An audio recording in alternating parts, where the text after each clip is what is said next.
Assalamualaikum warahmatullahi wabarakatuh. Perkenalkan kami dari kelas 5B. Di sini kami akan mempresentasikan alternatif alami pemberian rendaman Caesalpinia Sapan L untuk mengurangi gatal pada penyakit skabies. Next.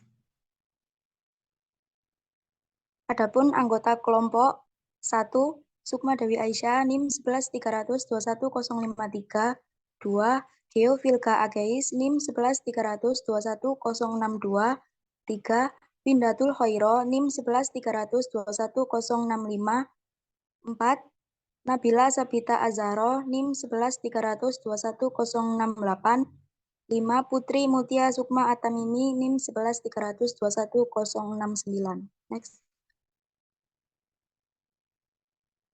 Adapun definisi skabies, skabies adalah penyakit kulit yang disebabkan oleh tungau atau kutu kecil yaitu Sarcoptes scabiei varietas hominis. Penyakit tersebut merupakan masalah kesehatan masyarakat terutama di wilayah beriklim tropis dan subtropis. Jumlah penderita skabies di dunia lebih dari 300 juta setiap tahun dengan angka yang bervariasi di setiap negara. Next. Penularan skabies. Skabies dapat ditularkan melalui perpindahan telur, larva, nimfa, atau tungau dewasa dari kulit penderita ke kulit orang lain. Namun dari semua bentuk infektif tersebut, tungau dewasalah yang paling sering menyebabkan penularan. Sekitar 90% penularan skabies dilakukan oleh tungau dewasa betina, terutama yang gravid. Tungau tidak dapat melompat atau terbang melainkan berpindah dengan merayap. Kemampuan tungau untuk menginvestasi akan menurun seiring dengan lamanya tungau berada di luar tubuh hospes. Next. Adapun penyebab skabies adalah penyakit kulit yang disebabkan oleh infestasi Scabiei varietas hominis. Parasit tersebut termasuk kelas Arachnida, subkelas Aracina, ordo Astigmata, dan famili Sarcoptidae. Scabiei bersifat host spesifik dan sifat itu terjadi karena perbedaan fisiologi tungau dan variabel hospes seperti bau, diet, faktor-faktor fisik, dan respon imun. Next.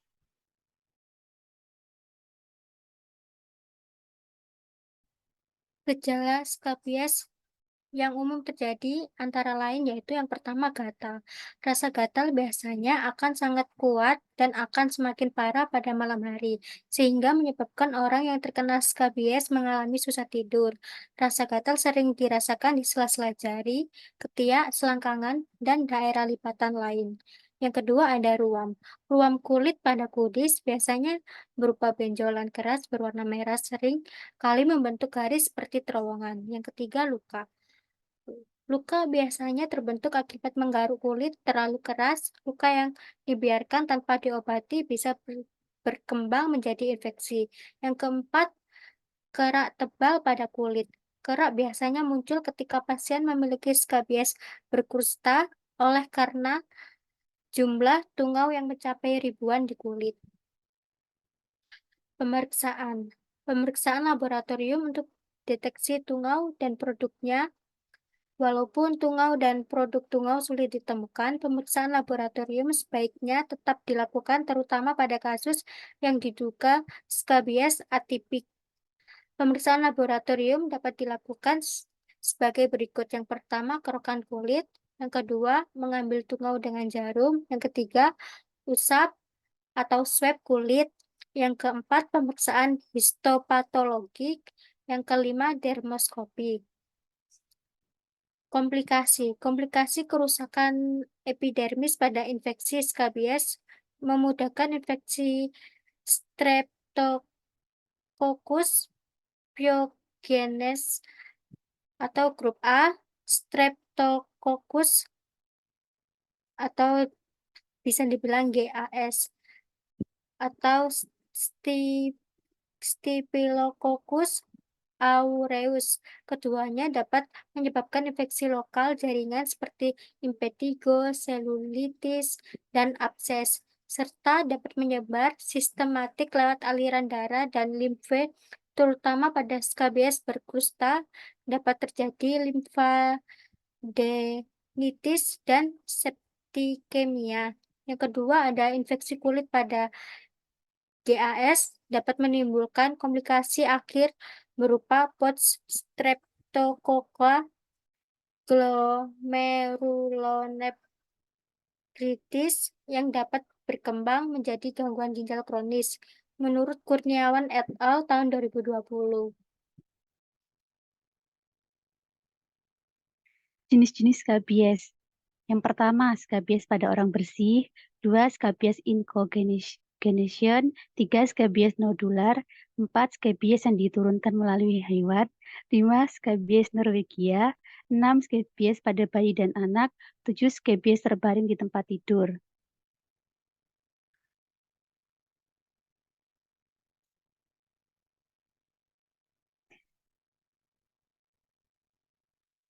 Pencegahan dan edukasi.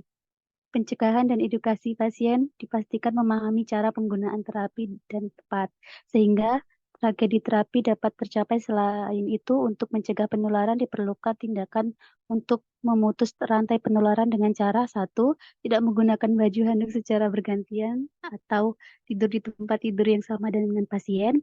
2, mencuci spray alas tidur, sarung bantal seperti guling, selimut, handuk, dan seluruh pakaian yang dipakai selama 1 minggu terakhir secara terpisah, dan menggunakan air panas yang dilanjutkan dengan dijemur dan disetrika. 3, terapi populasi meliputi terapi kepada anggota keluarga dan komunikasi yang kontak erat dengan pasien, atau terapi populasi Padera endemik skabies. Setiap individu pada populasi ini harus mendapatkan terapi yang sama.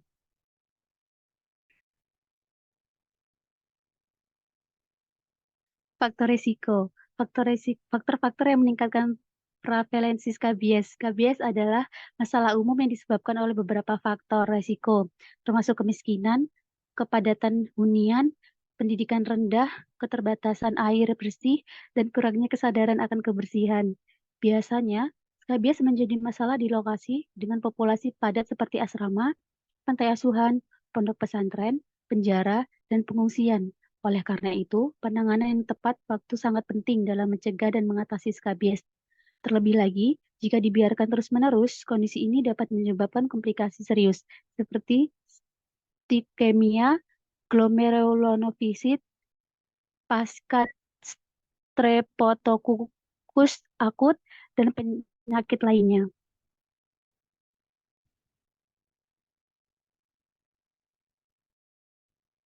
Selanjutnya, di sini ada evidence-based nursing dengan judul efektivitas pemberian rendaman Caesalpinia Sapan L terhadap penyembuhan skabies pada remaja putra di Pondok Pesantren Al-Ishaqiyah, Brunei.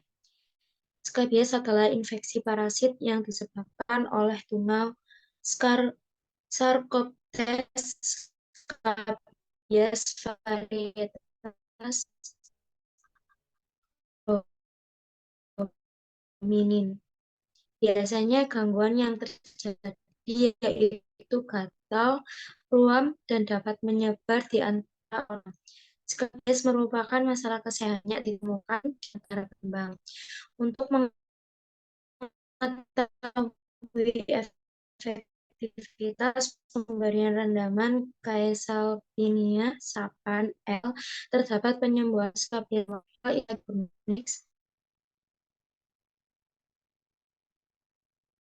Selanjutnya, untuk pembahasan, sebelum pemberian rendaman Caesalpinia Sapan L terhadap penyembuhan skabies, untuk berdasarkan tabel 4,3 distribusi frekuensi sebagian santri yang mengalami skabies sebelum pemberian rendaman yang bertambah sebanyak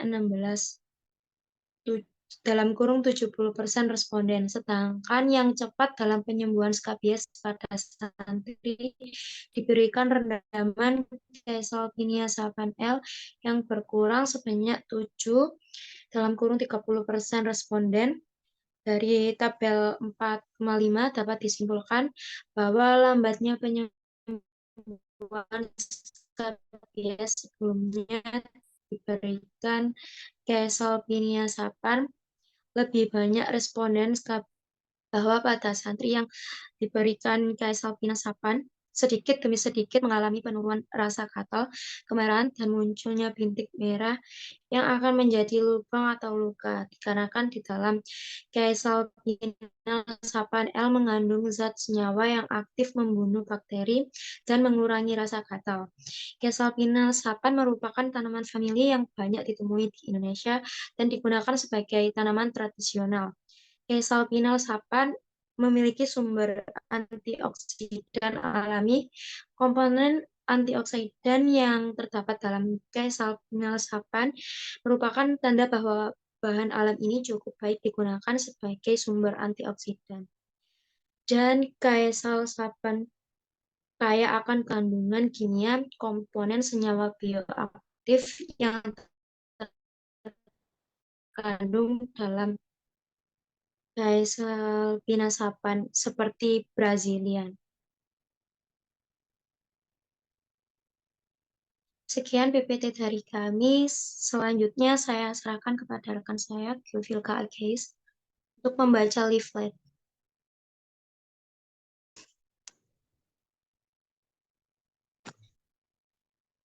Baik, Assalamualaikum warahmatullahi wabarakatuh. Di sini kelompok kami yang beranggotakan Sukma Dewi Aisyah, NIM 1130210553, kemudian saya sendiri Geofilka Ageis, NIM 11302162, kemudian Windatul Khoiro, NIM 11302165, kemudian Nabila Sabita Azahro, NIM 11302168, dan yang terakhir Putri Mutia Sukma Atamimi, NIM 11302169, sebagai mahasiswa keperawatan yang akan mengajak semua audiens, yaitu memberikan edukasi untuk meredahkan gatal pada penyakit skabies dengan pemberian rendaman Kesalpinasapan L atau biasanya yang dikenal dengan tumbuhan secang. Harapannya nantinya bisa dilakukan atau diimplementasikan dalam perawatan penyakit skabies itu sendiri. Sebelum itu, kita mengulas kembali mengenai apa sih itu skabies, kemudian bagaimana penularan skabies itu sendiri. Nah, tadi teman-teman saya sudah menjelaskan mengenai poin-poin penting yang akan saya ulas sedikit saja mengenai apa sih itu skabies. Nah, skabies ini biasanya yang lebih dikenal dengan penyakit kudis. Orang-orang masyarakat umum biasanya mengenal dengan penyakit kudis. Ini adalah penyakit kulit yang disebabkan oleh tungau atau kutu kecil, yaitu yang dinamakan Sarcoptes cabel variatus hominis, yang menyebabkan beruntusan-beruntusan kecil kemerahan dan terasa gatal di sela-sela jaring tangan, atau bisa di pergelangan tangan, sikut, ketiak, area alat kelamin wanita ataupun pria, dan ini bisa menular. Nah, ruam-ruam merah itu seperti apa? Nah, itu bisa dilihat di leaflet. Itu salah satu contoh orang yang terkena skabies. Nah, penyakit ini kan bisa menular. Bagaimana sih penularan dari penyakit skabies itu sendiri? Nah, penyakit skabies ini dapat ditularkan melalui perpindahan telur, larva, nimfa, atau tungau dewasa. Nah, maksudnya ini gimana sih perpindahan telur, larva, nimfa, atau tungau? Jadi di bagian kulit, tangan, ataupun kaki yang terkena skabies, di situ itu ada hewan kutu kecil yang menyebabkan ruam kemerahan pada kulit kita. Nah, itu kan ditularkan bisa melalui telur. Telur yang dimaksudkan di sini adalah telur dari kutu kecil, yang kemudian nanti bisa berkembang menjadi larva ataupun nimfa. Akan tetapi, penularan tersebut sekitar 90% itu disebabkan oleh tungau dewasa betina, terutama yang jenis grafit. Nah, kemudian selanjutnya ada pemeriksaan. Kan tadi sudah dijelaskan mengenai skabies dan penularan skabies. Sudah saya jelaskan tadi mengenai kalau orang terkena skabies itu biasanya ada ruam atau beruntusan kecil kemerahan.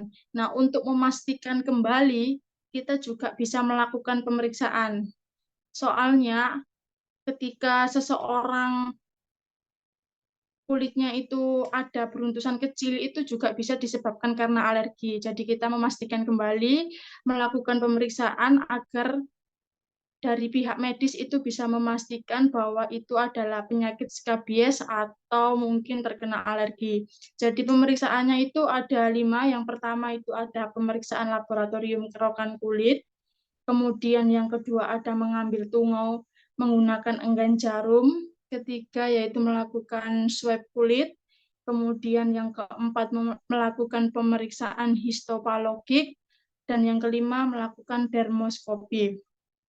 Setelah dilakukan pemeriksaan dan didiagnosis oleh tenaga medis bahwa itu terkena penyakit skabies, biasanya itu ada beberapa jenis skabies itu sendiri.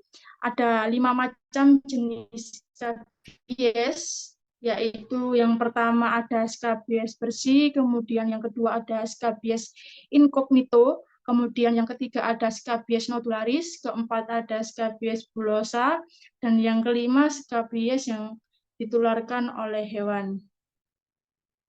Lanjut. Nah, di sini seperti yang sudah saya bahas di awal tadi, kita memberikan tips dan trik untuk melakukan perawatan penyakit skabies, terutama pada rasa gatal yang dirasakan oleh penderita penyakit skabies itu sendiri. Kami mengambil evidence nursing-nya yaitu dengan memberikan rendaman Caesalpinia sapan L untuk mengurangi rasa gatal pada penyakit skabies atau yang biasanya dikenal dengan tumbuhan secang. Nah, di sini juga ada khasiat-khasiatnya sehingga kami mantap untuk memberikan EBN ini atau implementasi tindakan ini yang disarankan untuk penderita penyakit skabies. Yang pertama khasiatnya itu ada senyawa antimikroba yang memiliki potensi untuk mengatasi penyakit akibat infeksi bakteri. Kedua, yaitu ada antioksidan yang dapat menghambat terjadinya radikal bebas dan merusak sel sehingga menghambat terjadinya penuaan dini. Kemudian ada senyawa anti alergi, senyawa yang berkhasiat untuk mengurangi gejala alergi.